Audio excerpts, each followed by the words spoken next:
గుండె మన శరీరంలో అత్యంత ముఖ్యమైన అవయవం. ఇది శరీరంలో ఛాతీ, ఊపిరితిత్తుల మధ్య ఉంటుంది. గుండె ఆక్సిజన్, పోషకాలని రక్తం ద్వారా శరీరంలోని అన్ని భాగాలకి సరఫరా చేస్తుంది.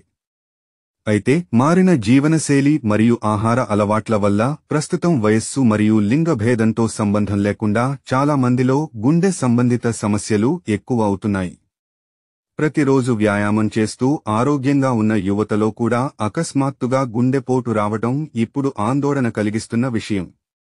గుండెలోని రక్తనాళాల్లో బ్లాక్లు, పూడికలు వల్ల రక్త ప్రసరణకు అవరోధం ఏర్పడుతుంది. ఈ కారణంగా రక్తాన్ని గుండె సరిగా సరఫరా చేయలేకపోతుంది.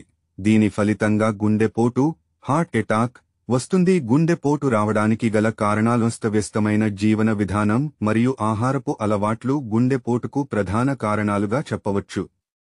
వీటితో పాటు మధుమేహం, అధిక రక్తపోటు, బీపీ, అధిక బరువు, ఒబెసిటీ ను కలిగి ఉండడం, శారీరక శ్రమ, వ్యాయామం చేయకపోవడం, వృత్తిపరమైన మరియు వ్యక్తిగత ఒత్తిడి, ధూమపానం మరియు మద్యం సేవించడం, అధిక కొవ్వు పదార్థాలు మరియు మైదాతో చేసిన ఆహారాలను ఎక్కువగా తీసుకోవడం, గుండె దగ్గర వచ్చే నొప్పి, అలాగే గ్యాస్ట్రిక్ సమస్య వల్ల వచ్చే నొప్పి దాదాపు ఒకేలా ఉంటాయి. దీంతో చాలా మంది గ్యాస్ట్రిక్ సమస్యతో నొప్పి వచ్చినా అది గుండె నొప్పి ఏమో అని చాలా కంగారు పడుతుంటారు. వీటి గురించి తెలుసుకోవడం అవసరం. గ్యాస్ట్రిక్ నొప్పి లక్షణాలు. గ్యాస్ట్రిక్ సమస్య సాధారణంగా ఆహారం తీసుకున్న తర్వాత వస్తుంది. గ్యాస్ట్రిక్ సమస్య ఉన్నవారిలో పొట్ట మరియు ఛాతీలో నొప్పి వస్తుంది. ఆ నొప్పి వెన్నెముక వైపుగా వ్యాపిస్తుంది. గొంతులో మంట, కడుపు మరియు ఛాతీ భాగంలో మండినట్లుగా ఉంటుంది. తెన్పులు రావడం. గుండెపోటు లక్షణాల్లో గ్యాస్ట్రిక్ లక్షణాలతో పాటు గుండెలో ఆకస్మికంగా నొప్పి రావడమే కాక తీవ్రమైన నొప్పి మెడ వరకు పాకుతుంది. ఆకస్మిక మైకము, వికారం, శరీరం అంతా చెమటలు పట్టి చల్లగా అయిపోతుంది. ఊపిరి తీసుకోవడానికి కూడా చాలా ఇబ్బంది పడుతుంటారు. ఛాతీలో నొప్పి ప్రారంభమై ఎడమ చేతి, ఎడమ దవడ మరియు కుడి చేతి వరకు కూడా ఈ నొప్పి వ్యాపిస్తుంది. నడిచేటప్పుడు ఛాతీలో నొప్పి మరియు అసౌకర్యం కలిగిన దానిని గుండెపోటు లక్షణంగా పరిగణించవచ్చు. గుండె సంబంధిత సమస్యలు ఉంటే గుండె సాధారణం కంటే ఎక్కువగా కొట్టుకుంటుంది. గుండెపోటు యొక్క నివారణ చర్యలు: మధుమేహం మరియు కొలెస్ట్రాల్ నియంత్రణలో పెట్టుకోవాలి. డయాబెటిస్ మరియు అధిక కొవ్వుగల వ్యక్తులకు గుండెపోటు మరియు స్ట్రోక్ వచ్చే ప్రమాదం 2 నుంచి 3 వరకు రెట్లు ఎక్కువ. ధూమపానం మానేయాలి. గుండెపోటుకు ప్రధాన కారణమైన ధూమపానం మానేస్తే బీపీ మరియు గుండె సంబంధ వ్యాధులు దరిచేరవు. శారీరక శ్రమ మరియు వ్యాయామం తప్పనిసరి. రోజుకు 30 నిమిషాలు లేదా వారంలో కనీసం 150 నిమిషాలు వ్యాయామం చేయడం వల్ల గుండె ఆరోగ్యం, పనితీరు పెరిగి గుండె ప్రమాదాల నుంచి రక్షణ పొందవచ్చు. ప్రతిరోజు ఆహారంలో వివిధ రకాల పండ్లు, కూరగాయలు, నట్స్ మరియు డ్రై ఫ్రూట్స్, మొలకలు వంటి వాటిని తీసుకుంటూ ఉండాలి.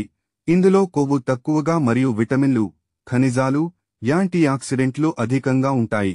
ఫాస్ట్ ఫుడ్స్, శీతల పానీయాలు మరియు కేలరీలు ఎక్కువగా, పోషకాహారం తక్కువ వంటి వాటిని పరిమితంగా తీసుకోవడం మంచిది. వృత్తిపరమైన మరియు వ్యక్తిగత ఒత్తిళ్లు మరియు అధికంగా ఆలోచనలు చేయడం మానేయాలి. రోజులో కనీసం 7 నుంచి 8 వరకు గంటల పాటు నిద్రించడం వల్ల గుండె పోటు వచ్చే ముప్పును తగ్గించుకోవచ్చు. వేరుశనగ నూనె, కొబ్బరి నూనెలను తగిన మోతాదులో తీసుకోవాలి. Red meat, beef, pork, mutton వంటి వాటిని ఎక్కువగా తీసుకోకూడదైతే సాధారణంగా 30% పైగా గుండెపోటులు ఈసీజీ పరీక్షల ద్వారానే నిర్ధారిస్తారు.